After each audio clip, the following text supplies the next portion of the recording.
Welcome to 99 TV. నేను ముల్ల శ్రీనివాస్. కరీంనగర్లో కౌన్ బనేగా కర్నారం బాద్షా అనేది ఇప్పుడు రాష్ట్ర వ్యాప్తంగా చాలా ఉత్కంఠగా మారిందని చెప్పుకోవచ్చు. ఎందుకంటే 66 డివిజన్లు కరీంనగర్ మున్సిపల్ కార్పొరేషన్ పరిధిలో ఉండగా 30 డివిజన్లలో బీజేపీ గెలుపొందింది. ఈ సంగతి మనకు తెలిసిందే.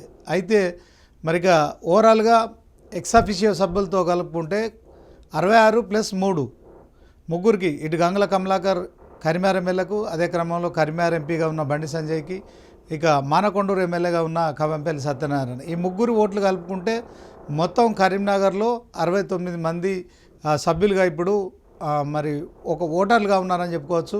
సో ఈ ఓటర్లంతా కూడా మేయర్ను ఎన్నుకోవాలంటే ప్రత్యక్ష ఓటింగ్ పద్ధతి ద్వారా, అంటే చేతులేపి పలానా మేయర్ అభ్యర్థికి మా ఓటు అని ప్రకటించాల్సిన పరిస్థితి.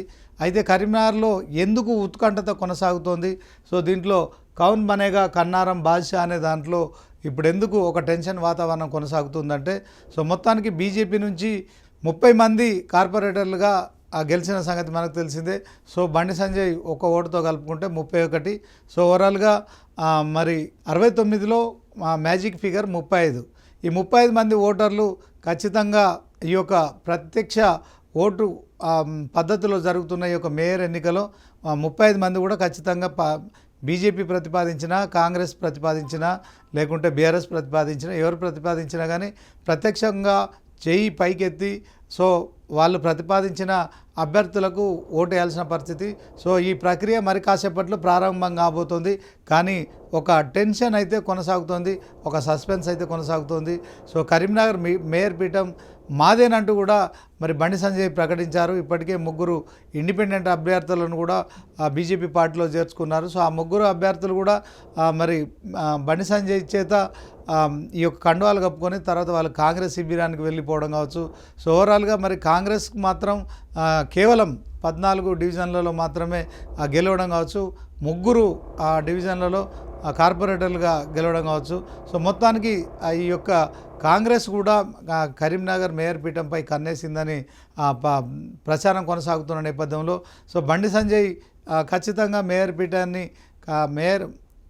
పీఠాన్ని మేమే దక్కించుకుంటామని చెప్పినప్పటికీ కూడా సో ఓవరాల్గా మరొకసారి ఈరోజు మేయర్ ఎన్నికకు సంబంధించిన ప్రక్రియ కొనసాగుతున్న నేపథ్యంలో సో కొంత ఏదైతే మరి 66 డివిజన్లలో 3 ఎక్సాఫిషియో మెంబర్స్ కలుపుకుంటే 69 ఓట్లు మరి ఇప్పుడు పూర్తిగా కరీంనగర్లో కార్పొరేషన్ మేయర్ పీఠంపై కూర్చున్న వారికి 35 మంది ఓటేయాల్సిన పరిస్థితి. ఈ 35 మందిలో మరి ఇప్పుడు ఇక బీఆర్ఎస్ పార్టీ పాల్గొనడం లేదు. సో దాంట్లో ఎక్సాఫిషియో మెంబర్గా ఉన్న ఎమ్మెల్యే కమలాకర్, ఆయనతో పాటు బీఆర్ఎస్ పార్టీ నుంచి గెలిచిన 9 మంది కార్పొరేటర్లు కూడా సో మేము తటస్థంగా ఉండబోతున్నాము, సో ఈ ఓటింగ్లో పాల్గొనబోవట్లేదని చెప్పి చెప్తున్నట్టుగా తెలిసింది. సో ఒకవేళ మరి బీఆర్ఎస్ పార్టీకి సంబంధించిన 10 మంది ఓటింగ్లకు పాల్గొనకపోతే ఇక ఏం జరగబోతుంది అనే దాంట్లో కూడా కొంత ఒక ఉత్కంఠత అయితే కొనసాగుతున్న పరిస్థితి. సో ఇప్పటికే బీజేపీ నుంచి 30 మంది కార్పొరేటర్లు అలాగే బండి సంజయ్ ఓటుతో కలుపుకొని సో 31 ఓటర్లు బండి సంజయ్కి సంబంధించి బీజేపీ కరీంనగర్ మేయర్ పీఠానికి సంబంధించిన మద్దతు, ఇది బీజేపీ బలం. అయితే దీంట్లో ఇప్పుడు బీజేపీయేతర అంటే ఇటు ఎంఐఎం కావచ్చు, అదే క్రమంలో ఆల్ ఇండియా ఫార్వర్డ్ బ్లాక్ కావచ్చు, తర్వాత ఇండిపెండెంట్లు కావచ్చు, ఇక బీఆర్ఎస్ కూడా కలుపుకుంటే ఓవరాల్గా మొత్తానికి కరీంనగర్ పీఠంపై కాంగ్రెస్ కూడా మరి జెండా ఎగరేసే పరిస్థితి ఉంది. కరీంనగర్ మేయర్ పదవిని కాంగ్రెస్ మరి తన ఖాతాలో వేసుకునే మరి ఒక ప్రయత్నాలు జరుగుతున్నాయని ప్రచారం జరుగుతోంది. తెలంగాణ సీఎం రేవంత్ రెడ్డి కూడా కరీంనగర్ మేయర్ పీఠాన్ని ఎట్టి పరిస్థితుల్లో బీజేపీకి మరి దక్కకుండా చేయాలి. సో దాంట్లో 3 మంత్రులను కూడా దిశానిర్దేశం చేశారు. సో అడ్లూరు లక్ష్మణ్ కావచ్చు, పొన్నం ప్రభాకర్ కావచ్చు, దుద్దిల శ్రీధరబాబు, ఈ 3 మంత్రులు కూడా ఆయన కరీంనగర్ మున్సిపల్ కార్పొరేషన్పై మరి ఖచ్చితంగా మరి కాంగ్రెస్ జెండా ఎగరేయాలని చెప్పి తెలంగాణ సీఎం రేవంత్ రెడ్డి 3 మంత్రులను కూడా అప్రమత్తం చేశారు. సో కరీంనగర్పై స్పెషల్ ఫోకస్ పెట్టారు. దీంతో 3 మంత్రులు ఇటు అడ్లూరు లక్ష్మణ్ కుమార్, మరి అదే క్రమంలో పొన్నం ప్రభాకర్, ఇక దుద్దిల శ్రీధర్బాబు, 3 మంత్రులు కూడా కరీంనగర్ సమీకరణాల విషయంలో మరి శరవేగంగా పావులు కదుపుతున్నట్టు తెలుస్తుంది. సో దీంతో కలుపుకొని ఇక బీఆర్ఎస్ కనుక ఖచ్చితంగా ఈ ఎన్నికల్లో బీజేపీకి అగెనెస్ట్గా కనుక ఆ 10 మంది మద్దతు కూడా తెలిపితే ఖచ్చితంగా మరి కరీంనగర్లో కాంగ్రెస్ జెండా ఎగిరేసే పరిస్థితి ఉంది. కరీంనగర్లో కాంగ్రెస్ అభ్యర్థి మాత్రమే మేయర్ అయ్యే అవకాశం ఉంది కనుక సో మొత్తానికి మరి కాసేపట్లో ప్రారంభం కానున్న ఈ యొక్క కౌన్బనగా కన్నారం బాద్షా విషయంలో మాత్రం రాష్ట్ర వ్యాప్తంగా మాత్రం ఒక సస్పెన్స్ కొనసాగుతోంది. సో మొత్తానికి బండి సంజయ్ వెరీ క్లియర్గా మరి 30 మంది కార్పొరేటర్లు గెలిచారు.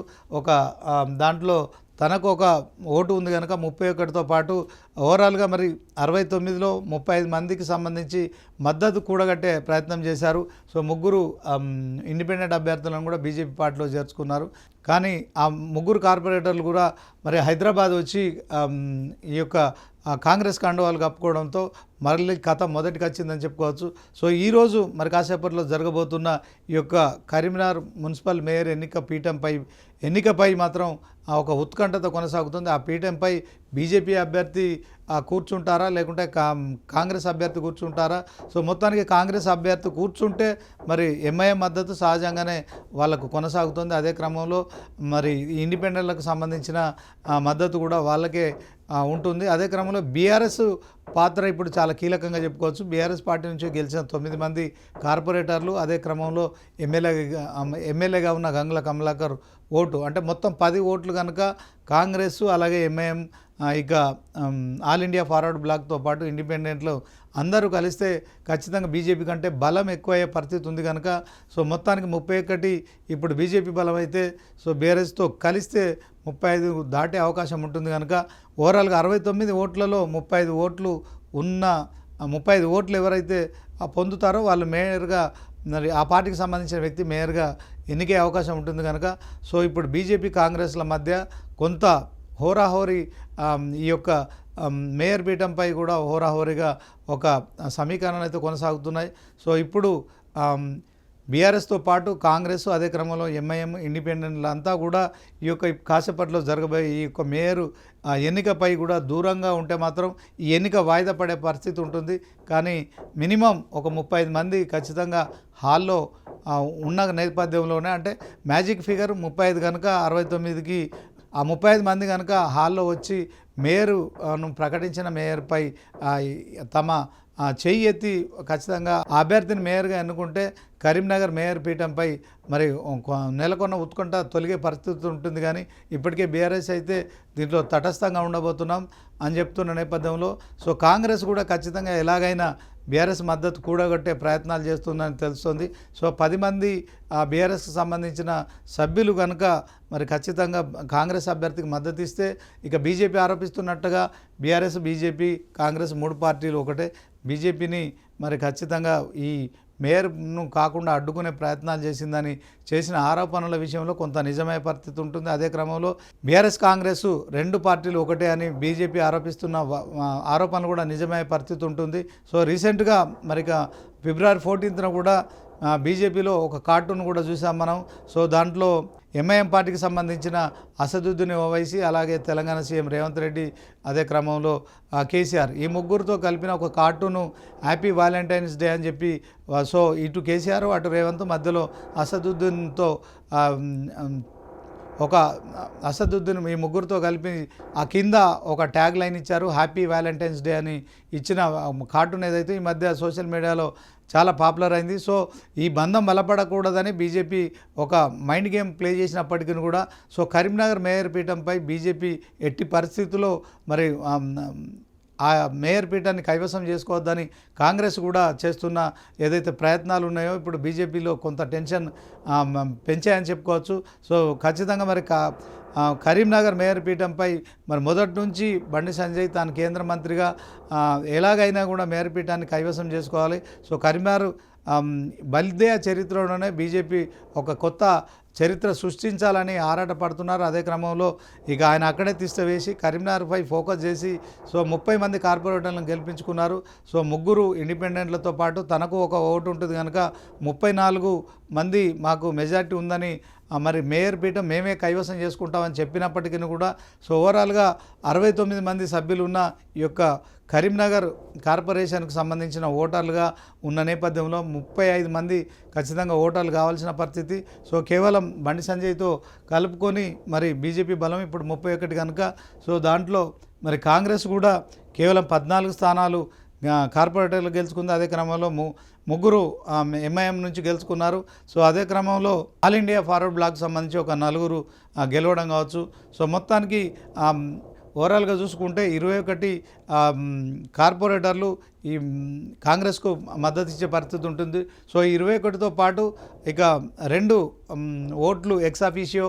సో ఒకటి మానకొండ ఎమ్మెల్యే కవంపల్లి సత్యనారాయణకు, ఒకటి ఎక్స్ అఫీషియో మెంబర్కు సంబంధించిన ఓటు ఉంటుంది. అదే క్రమంలో గంగుల కమలాకర్ కూడా ఎమ్మెల్యే కరీంనగర్ కనుక అతనికి ఒక ఎక్స్ అఫీషియో సభ్యునిగా అతను కూడా మరి ఓటు ఉంటుంది కనుక సో మొత్తానికి కాంగ్రెస్కు కావాల్సిన దాంట్లో బీఆర్ఎస్ కనుక 9 మంది మద్దతు ఇస్తే ఖచ్చితంగా కరీంనగర్లో కాంగ్రెస్కు సంబంధించిన అభ్యర్థినే ఇక మేయర్గా గెలిచే పరిస్థితి ఉంటుంది కనుక సో దీంట్లో మరి బీఆర్ఎస్ కాంగ్రెస్కి మద్దతు ఇస్తుందా? ఇదే క్రమంలో మరి ఈరోజైతే ఓటింగ్లో పాల్గొనట్లేదు. కానీ కాంగ్రెస్ అలాగే ఎంఐఎం దాంట్లో ఇండిపెండెంట్ గెలిచిన వాళ్ళందరూ కూడా ఈ ఓటింగ్ ప్రక్రియకు దూరంగా ఉంటే ఈ ఓటింగ్ వాయిదా పడే పరిస్థితి ఉంటుంది. కానీ ఈ ఓటింగ్ వాయిదా పడదు. కేవలం 35 మంది మాత్రం హాల్లో ఉండి ఎవరైతే మేయర్ అభ్యర్థిని ప్రతిపాదించిన వ్యక్తికి తమ చేయి ఎత్తి సో ఓటును మద్దతు తెలిపిన నేపథ్యంలో మేయర్ ప్రక్రియ పూర్తయిపోతుంది. కానీ ఆ ప్రక్రియ పూర్తవుతుందా? సో బీఆర్ఎస్ దూరంగా ఉంటుంది. అదే క్రమంలో కాంగ్రెస్ మరి కరీంనగర్పై కాంగ్రెస్ జెండా ఎగరేయాలి అని అనుకుంటున్న నేపథ్యంలో కాంగ్రెస్తో పాటు అందరూ కూడా దూరం అయితే తప్ప ఈ ఎన్నిక వాయిదా పడే పరిస్థితి లేదు. కానీ దీనిపైన ఇప్పటి వరకు ఇంకా ఒక క్లారిటీ కూడా రాలేదు కనుక సో ఈ కౌన్ బనేగా కరీంనగర్ బల్దియా బాద్షా అనే విషయంలో ఒక సస్పెన్స్ అయితే కొనసాగుతుంది. చూడాలి మరి ఈరోజు మధ్యాహ్నం కల్లా కరీంనగర్ మేయర్ పీఠంపై క్లారిటీ వస్తుందా లేకుంటే వాయిదా పడుతుందా అనేది మాత్రం వేచి చూడాల్సి ఉంటుంది.